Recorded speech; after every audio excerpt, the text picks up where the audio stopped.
How can you figure out who to target? Identifying your target audience can pay huge dividends, but doing it right takes a lot of work and you need to make sure you are doing it right. But it's not that hard as you might think. You will have to gain access to a lot of broad demographic data, and you also need to gather info from smaller subgroups of consumers to nail down the types of people most likely to install your app.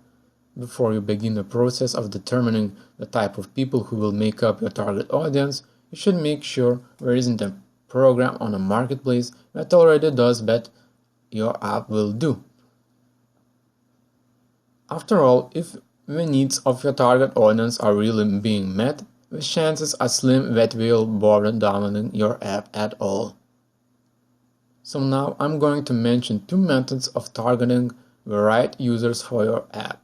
It's just an introduction to those methods, so don't get worried, I will talk about them deeper in the next section. So the first one is personas.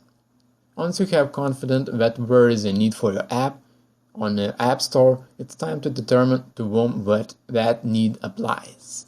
One of the best ways to accomplish this is to create personas. These personas are drawn from very broad groups such as men and women, or pared down but still expansive classifications like business people, housewives, or people who like sports. The next step in developing a persona is to create a problem your new fictional person may be able to solve with the help of your app. One example would be a person who is waiting for a bus every single day, and while waiting for it, he might use an app to kill the time. We could identify this person as an everyday worker or a businessman who needs an app to communicate with employees as quickly as possible. And the next one is survey. If you want to develop a more thorough understanding of consumers in your market, you will need to do some more work on your own. One of the best do-it-yourself methods of audience information gathering is distribution of online surveys. You can gather email addresses yourself, or you can use a service like SurveyMonkey, which gives you an access to a large number of respondents for free.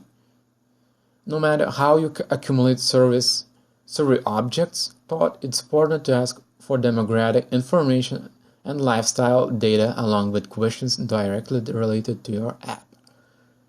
There are way more methods of doing the user research, such as a card sorting, actual interviews with people, use cases, and much more. But in this course, I'm going to talk about those two methods, personas and surveys. And if you want to get more information about other methods I have mentioned, please go to this link.